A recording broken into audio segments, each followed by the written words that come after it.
Shalom à tous ceux qui suivront la lecture de Saintes Écritures au sujet de quelques termes. Commençons par le verset qui cause beaucoup de difficultés à tous les prieurs. Dans Genèse au chapitre 2, à la création, le verset 24 et 25. C'est pourquoi l'homme quittera son père et sa mère et s'attachera à sa femme et ils ne feront qu'un. L'homme et sa femme étaient tous les deux nus et ils n'en avaient pas honte. Le verset est ainsi simple, mais il cause beaucoup de difficultés à ceux qui désirent simplement comprendre selon la pensée de l'homme. Bien qu'il ait dit au verset 24, l'homme, voilà pourquoi il quittera son père et sa mère et s'attachera à sa femme. Dans cette écriture, il n'est pas dit que l'homme ne pourra avoir qu'une seule femme. Cela n'est pas dit ici. Mais ce que nous voyons comme présentation de la toute première loi concernant le mariage qui vient du Créateur, c'est qu'il insiste ici que l'homme ne pourra s'attacher, c'est-à-dire se coller ou s'accoupler, qu'à une femme qu'on appelle sa femme. Mais le nombre n'est pas déterminé ici. Ce qui est exigé comme condition de l'accouplement, c'est que l'homme et la femme doivent ou devaient s'appartenir. L'homme doit être capable de dire « celle-ci est ma femme ». La femme aussi, elle devait être capable de dire « celui-ci est mon mari ». Et il est écrit au verset 25, l'homme et sa femme étaient tous les deux. C'est ça la pensée. Les questions de l'homme et de sa femme. Mais le même homme peut aussi avoir 2, 3, 4, jusqu'à 1000 femmes, comme chez le pasteur Shlomo. Mais la condition demeure la même à partir de cette écriture loi. Chacune de ces 1000 femmes doit être à mesure de dire Shlomo est mon mari. Et Shlomo lui-même doit être capable de dire aussi chacune est ma femme. Et l'homme extérieur dira la première est sa femme, la deuxième l'est aussi, la dixième jusqu'à la millième. Nous tirons cet exemple dans Genèse 25. Il s'agit de notre père dans la foi, Abraham. Comment il a vécu? Abraham donnant au verset 5 tout ce qu'il possédait à Isaac quant au fils de ses concubines, ou encore selon la version du Semeur.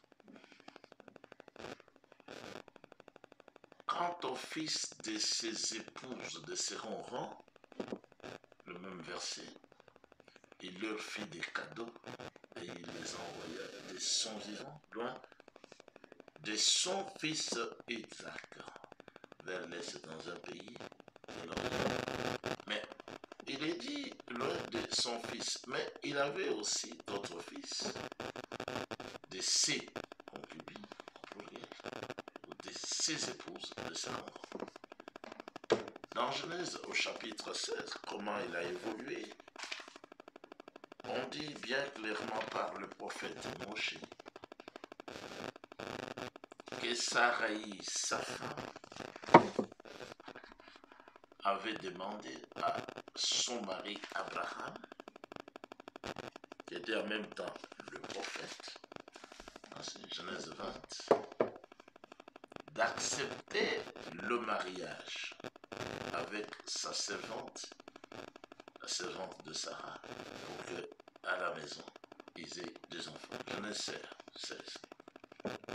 Saraï, la femme d'Abraham, c'était donc sa femme, n'avait pas donné d'enfant, mais il avait une servante égyptienne du nom d'Agar.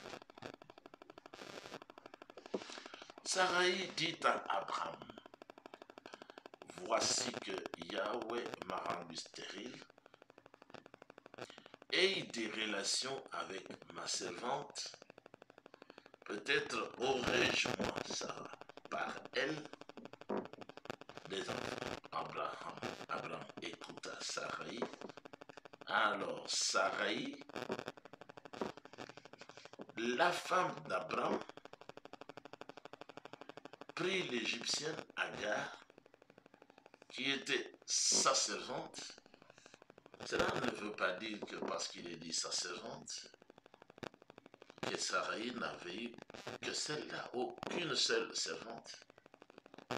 Et elle la donna pour femme à son mari Abraham. Donc c'était là la deuxième femme d'Abraham. Et c'était le mariage.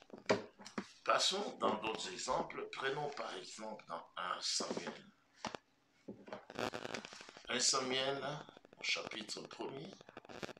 Là, c'est tout à fait clair pour l'adjectif qualificatif qui embrouille tant de mettre dans l'enseignement.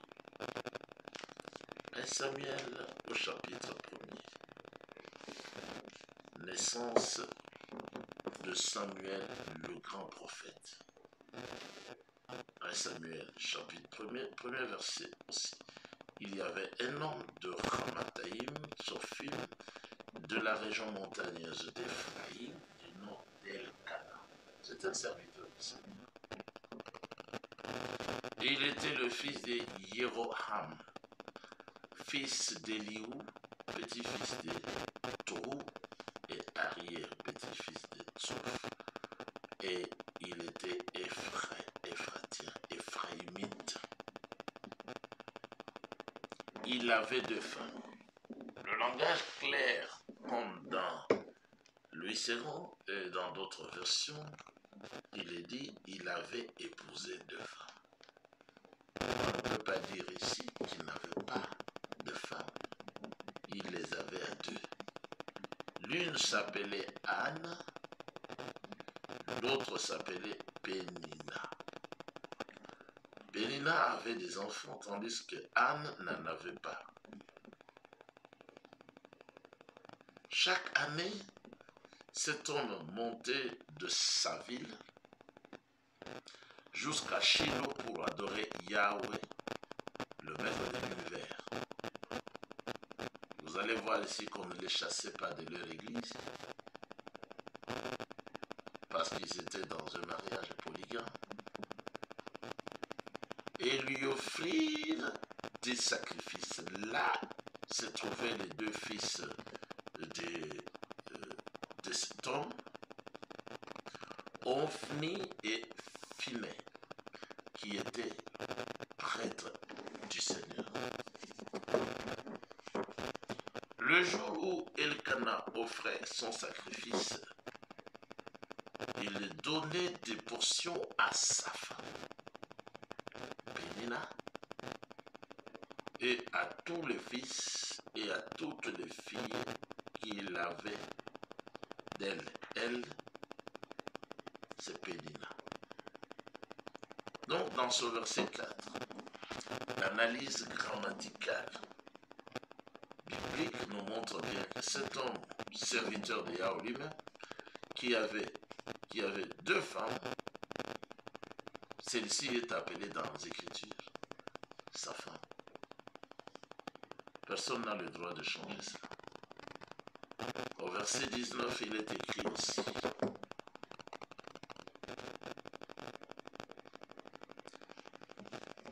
Ils se levèrent de bon matin et après avoir adoré Yahweh, ils partirent et retournèrent chez eux à Rama.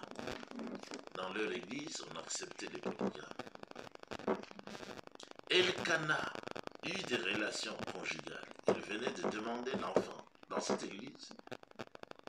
Et Yahweh le leur avait accordé pour attester qu'il était celui qui fortifiait, qui soutenait, qui défendait la polygamie. Il y a eu des relations conjugales avec Anne, sa femme. Et Yahweh se souvint d'elle. Dans le cours de l'année, Anne devint enceinte et elle mit au monde un fils qu'elle appela Shemuel. Car, dit-elle, je l'ai demandé au Seigneur. Si le Seigneur était contre la polygamie, il ne pouvait pas accorder.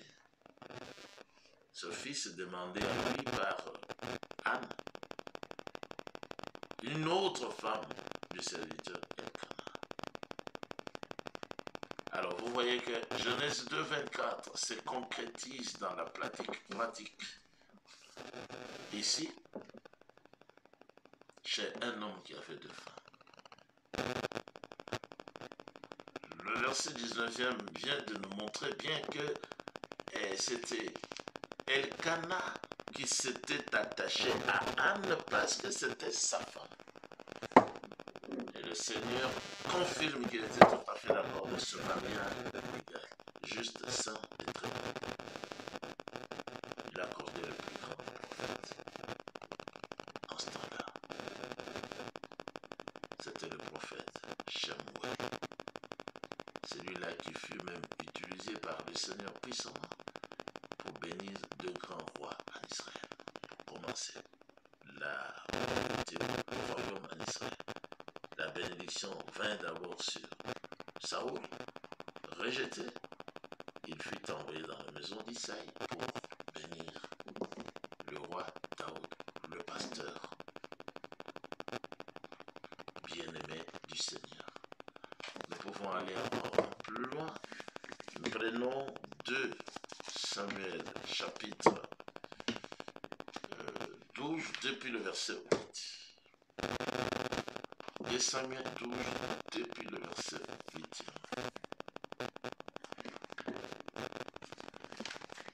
Lorsque le grand roi, celui dont je viens de vous parler,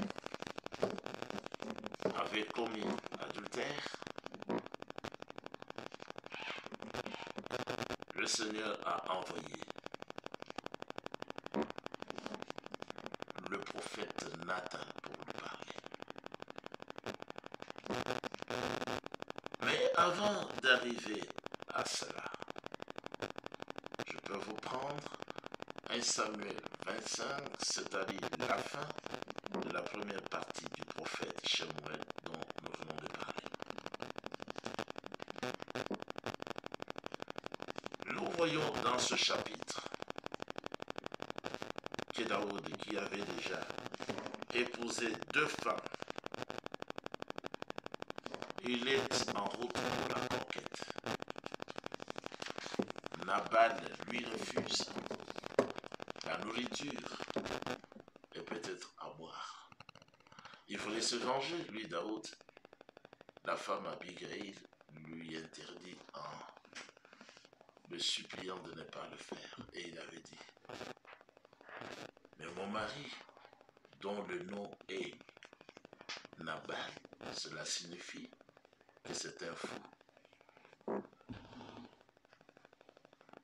Donc, je te prie de laisser cette affaire entre les mains du Seigneur. Parce que tu es un grand roi. Et Daoud a accepté. Et Nabal mourut. Quand son ivresse était terminée, depuis le verset 37, dans Samuel 25. lorsque la femme lui a raconté ce qui s'était passé concernant l'histoire de la colère du roi Daoud,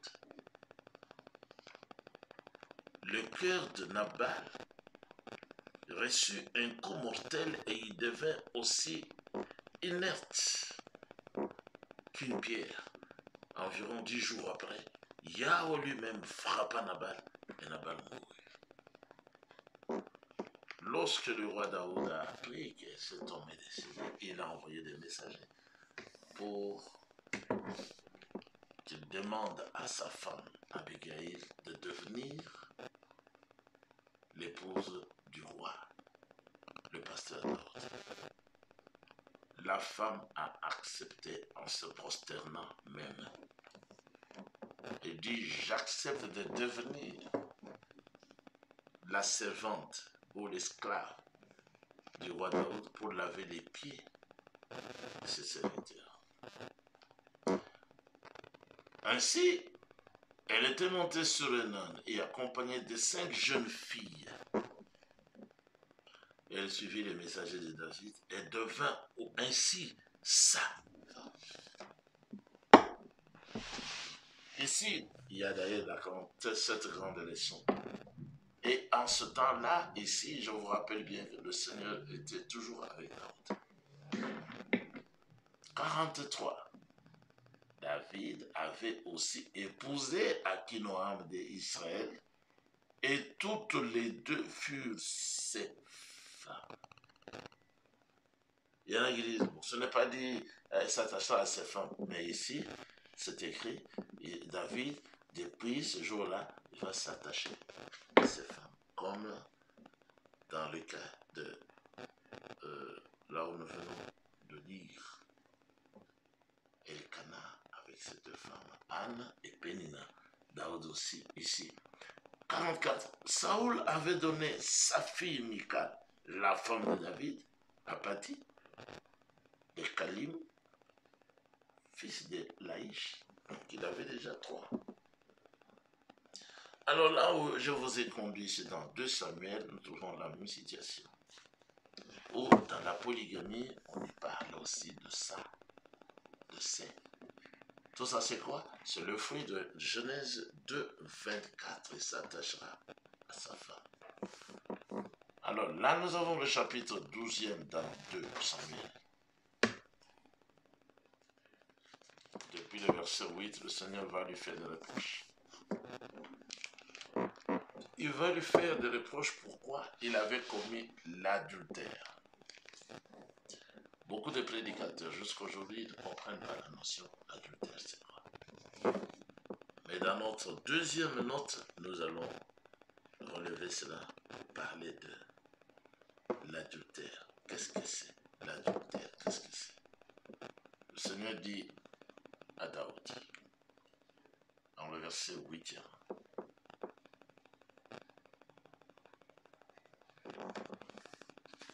en commettant adultère, il avait brisé ou il avait méprisé la parole du Seigneur dans Genèse 2, verset 24. L'homme s'attachera à sa femme. Verset 8. Le prophète lui dit,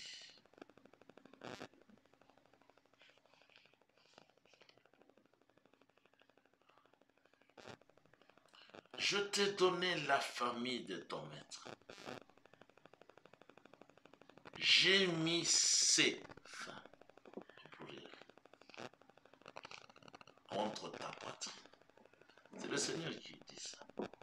Donc, ce qu'il vient de faire ici avec Daoud, ce qu'il lui répète qu'il lui avait fait parce qu'il l'aimait, ça ne pouvait pas aller à l'encontre des Genèse 2, verset 24. S'attachera à sa femme. Oui. C'est moi qui les ai mises contre ta poitrine. Et je t'ai donné la communauté d'Israël et la communauté de Juda, 2 nations. Si cela avait été trop peu, j'y aurais encore ajouté. Donc, y compris les femmes, y compris les nations. pourquoi donc as-tu méprisé la parole de Yahweh en faisant ce qui est mal à mes yeux? Tu as tué par l'épée Uriah le Hittite, ça c'était mal. Tu as pris sa femme pour faire d'elle ta femme. Mais c'est lui qui venait de faire de la femme de Uriah sa femme ou sienne. Il avait déjà beaucoup de femmes que le Seigneur lui avait données. Mais parce qu'il est allé, après tout, à l'encontre de ce saint commandement de Genèse 2,24, le Seigneur est intervenu pour lui faire des reproches. Parce qu'il lui a dit, elle n'était pas ta femme. Tu l'as détournée pour faire d'elle la tienne. Et ça, c'est contre la loi. Maintenant, regardez ce que le Seigneur lui promet.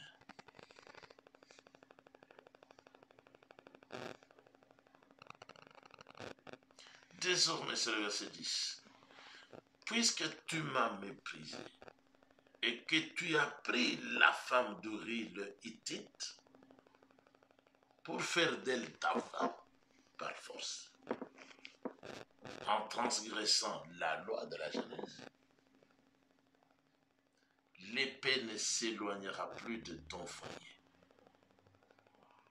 Voici ce que dit Yahweh. Je veux faire sortir de ta propre maison le malheur contre toi, et je veux prendre sous tes yeux tes propres femmes. Voilà. La polygamie est reconnue par le Seigneur, et c'est un mariage propre. Tes propres femmes pour les donner à un autre, qui les prendra aussi au grand jour. En effet, tu agis en secret, mais moi, c'est en présence de tout Israël et en plein jour que je ferai cela. Daoud aussi, il était humble, il dit tout de suite à Nathan, j'ai péché contre Yahweh. Nathan lui répondit, Yahweh pardonne ton péché. Tu ne mourras pas. Cependant, parce que tu as fait blasphémer les ennemis de Yahweh, en commettant cet acte, le fils qui t'est né mourra. Verset 24. Je vais terminer par là. Au verset 24, il est dit, Daoud consola sa femme, Bathsheba, mais il était polygame. Personne ne peut dire, non, c'est celle-ci qui est devenue sa femme, les autres n'étaient plus ses femmes. Cela n'est pas dit ici.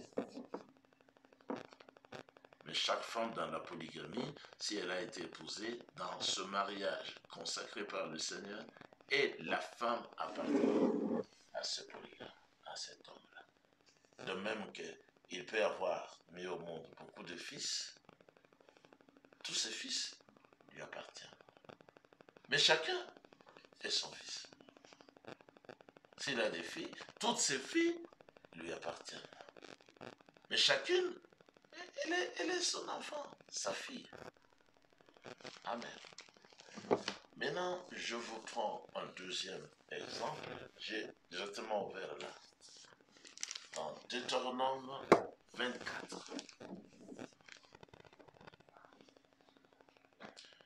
Je vais lire jusqu'au verset 4 aussi.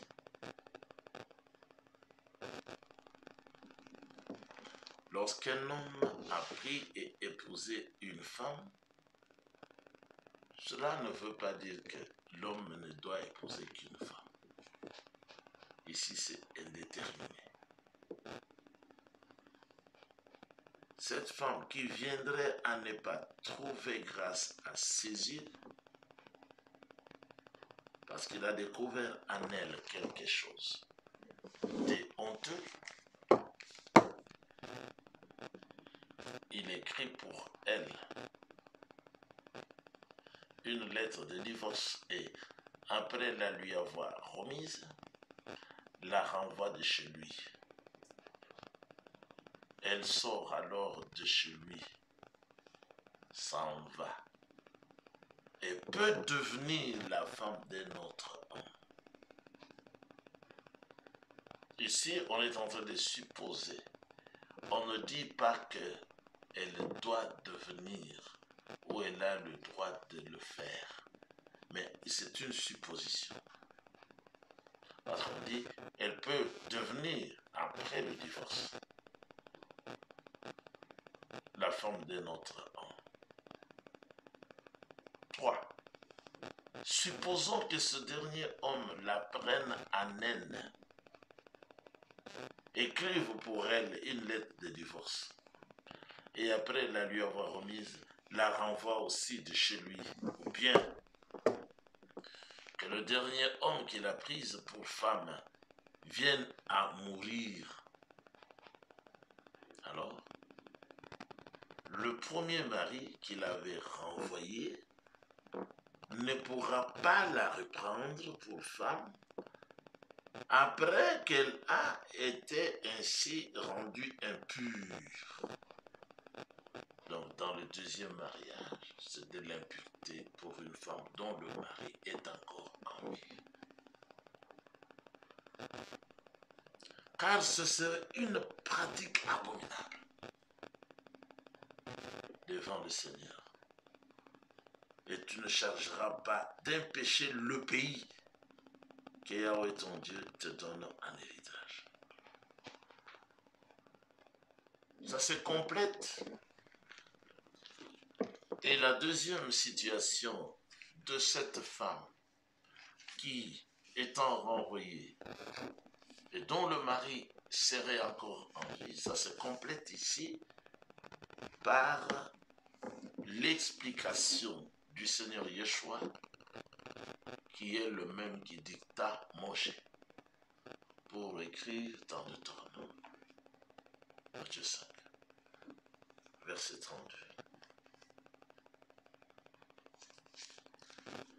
D'abord 21, vous avez appris qu'il a été dit aux anciens, c'est là dans Deutéronome 24, tu ne commettras pas de meurtre. Celui qui commet un meurtre mérite de passer en jugement. Mais moi je vous dis, tout homme qui se met sans raison en colère contre son frère mérite de passer en jugement. Celui qui traite son frère d'imbécile et tout ça, alors au verset 27, vous avez appris qu'il a été dit, tu ne commettras pas d'adultère.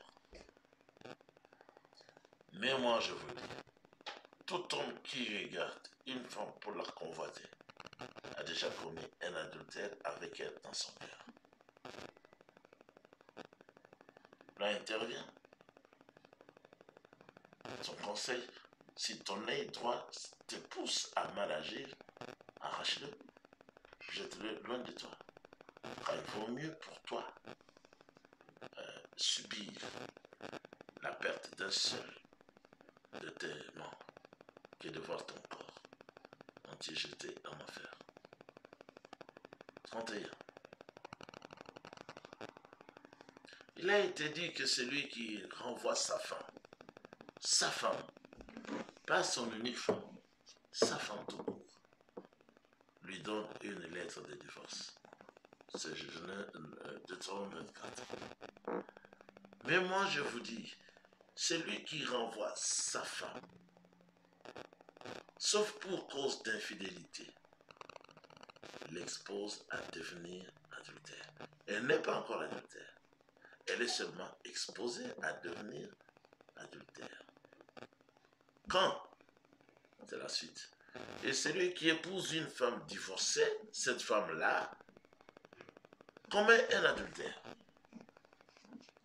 Donc c'est ça la lumière pour celui qui n'avait pas bien compris la situation dans la loi. De Deutéronome 24, le Seigneur clarifie bien ça ici que une femme divorcée dont le mari est encore en vie n'a pas le droit au mariage, à un autre mariage, parce que c'est une abomination.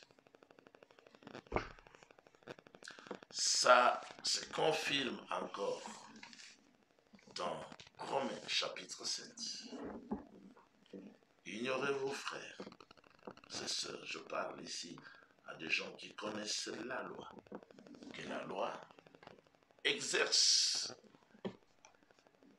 qui connaissent la loi, que la loi n'exerce son pouvoir sur l'homme qu'aussi longtemps qu'il vit. Ainsi, une femme mariée est liée par la loi à son mari tant qu'il est vivant. Mais si son mari meurt, elle est dégagée de la loi qui l'a liée à son mari. Si donc elle devient la femme d'un autre homme du vivant de son mari, elle sera considérée comme adultère. C'est toujours l'interprétation et la fixation de la loi du Seigneur dans Deutéronome 24. Mais ça vient de Genèse 2, 24 aussi. Parce qu'il est interdit à tout temps de vivre ou de prendre pour femme celle qui n'est pas sa femme. Mais si son mari meurt, elle est libérée de cette loi, de sorte qu'elle n'est plus adultère en devenant la femme d'un autre. Amen. Que Yahweh bénisse tous dans le précieux nom du Seigneur Yeshua.